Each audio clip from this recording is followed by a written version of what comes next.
SGC here, and we're back for a movie review.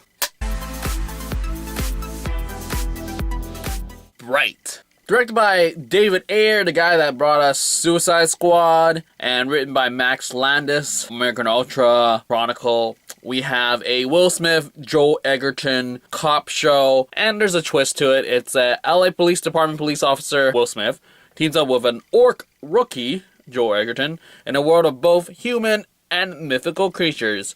And mythical things happen, and they respawn, and that's basically the entire film. So what did I think? Well, first off, I was like, oh, Netflix exclusive. Will Smith. Interesting. Orc World. Interesting. And then I found out it was David Ayer, and I was like, oh boy. Basically, it's a lot of great ideas. The same issue I have with Star Wars.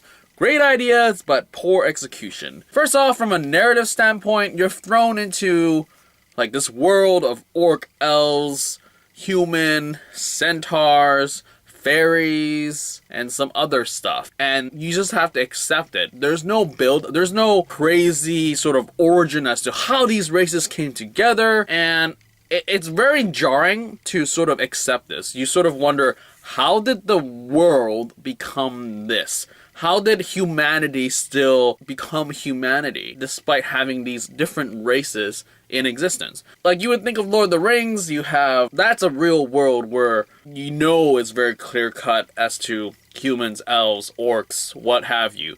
But in this world, for me anyway, I always just question, like, how did structure of society come to about? And I don't know, after the end of the movie, I still don't know. And I think when there was the elves section of the town, it was like, okay, I get it, so they're segregated, but still, how did the elves not take over humans, or why? There's a lot of whys, and I think the world building here is like, they gave you a sort of a sliver of this world, and that's why we have a sequel, to explore this world even more, which is great if only the movie was good enough to warrant me coming back to care. Because the elves stuff, in terms of the FBI, you don't care. I don't think anyone would care, because their characters are hardly existing, and they just show up, become elves, super high and mighty. And then you have the elves, magicians, with Noomi Rapace and her crew. They're interesting. They don't really have anything. And then we have this sisterhood thing, and you also don't know what's going on. And I think that's a lot of things with this movie. It happens, and you're like, why is this even happening? Then you have your human street thugs, and then you have your human cops.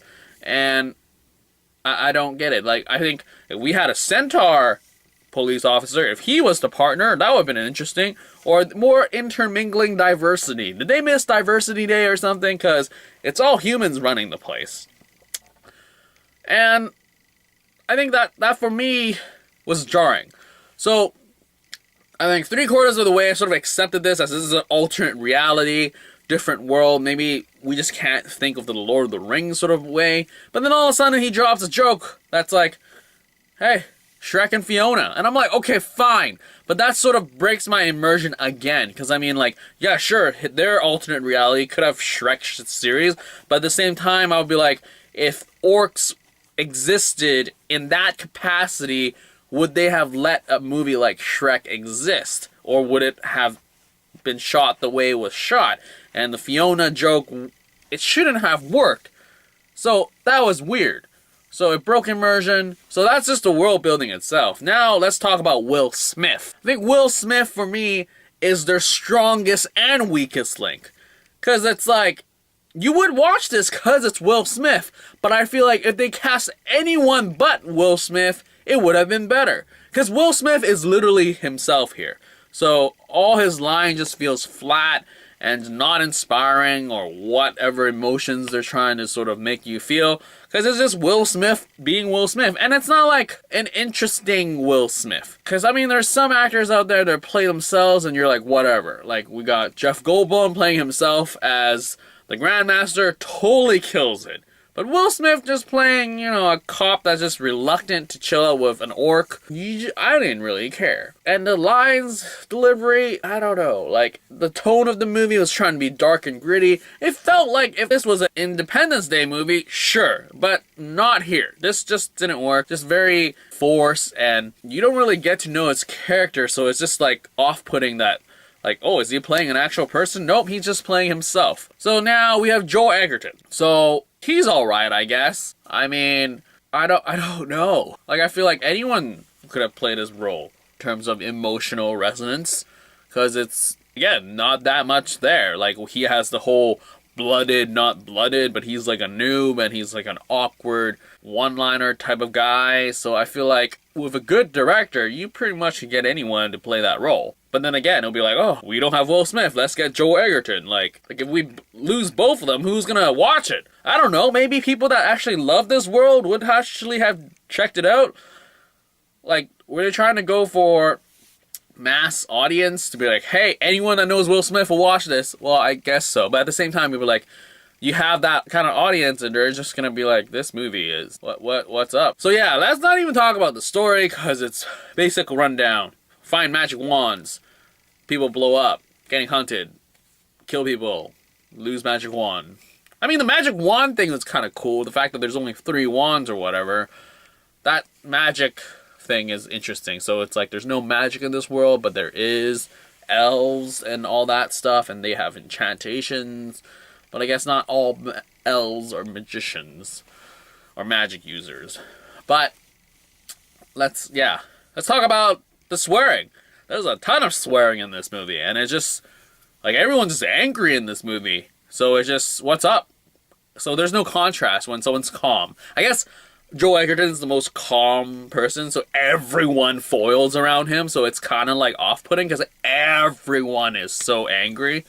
And you're just like, Joel Edgerton, man, like, why are you even here? Why do you even bother? I mean, sure, you're unblooded and not accepted by your own kind, which is an interesting thing to do, because it's Will Smith's a black American and now he has someone way lower than him, and that's a race card there, and it's an interesting thing to play with, but it's just doesn't work in terms of the bigger world they've sort of created. We have orcs who are all thugs and menial task people, I guess. So but do they represent anything? Like, they are the lower class.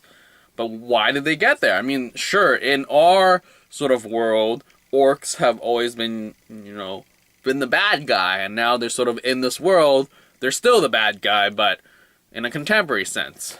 So, I don't know. Like, why would he even be a cop sort of thing? Like, why? Yeah, why? I don't know. So there's a lot of whys, and normally I don't really care for whys, because you just take it as it goes, but here it's just like, there's so many questions I want to ask, and I want to know about that stuff rather than what's happening on the screen, because I don't care. Like, if you did an origin story as to, like, how did this world become, or at least give me a 15-minute thing of, like, how our ancestors found to be like, hey, let's live amongst each other, and that's like the thing we came to, as to we should have all our own sections, like elves and humans, but then the orcs could be everywhere but in the elf sections. So a lot of questions, and I sort of wish it was better, because as simple as that, it's just good concept, but you don't care for anything. I mean, it's just doesn't lend itself well. You had all this rich history that you have played off, but nothing feels compelling. Like, the Orcish literally is just, we have normal human signs written in Orcish, you have orcs everywhere.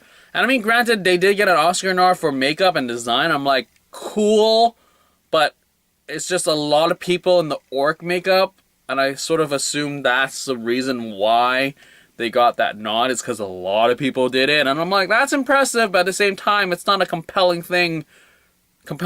Like, that's it. The world could have been so much to play with, could have been crazy, but then you sort of zeroed in on the whole human aspect of it, and it's just not interesting, because it's just a cop, reluctant cop, Will Smith being Will Smith, and the world doesn't look like it's being run by orcs, humans, and elves, and other magical beings, because physically and visually doesn't look like it. And I think that's the biggest drawback, is that this world that you're selling is so half-assed that you're just like, I don't really care. Which is surprising for me, because I sort of like wish that this movie was like, whoa, this is pretty intense, current day contemporary mythical creatures that sort of sells itself. But I swear, like, how it was done visually just wasn't that compelling, and you sort of watch it and you're like Will Smith being Will Smith, and just a normal typical cop show with like basically switch out the magic wand with like a nuke, and there you go. The story was very human, and that's it. And I guess maybe that's its drawback, is that the story they're telling is just different lenses, or different, in video game terms, different skins. You're skinning the orcs over black people, and the black guy is over the white guy, type of thing. Because typically in Hollywood, it would be a white lead, and all these thug and gangsters would all be black people, because that's what happens. And elves, white people. So is it a race thing? Maybe. And it didn't do very well in terms of just justifying why we're talking about orcs and elves. But whatever. I'm done here. Talked way too long already. So there you go. That's it. If you have seen Bright, leave your comments down below. Get back to you as soon as possible. And that's it for this movie review for Bright. Later.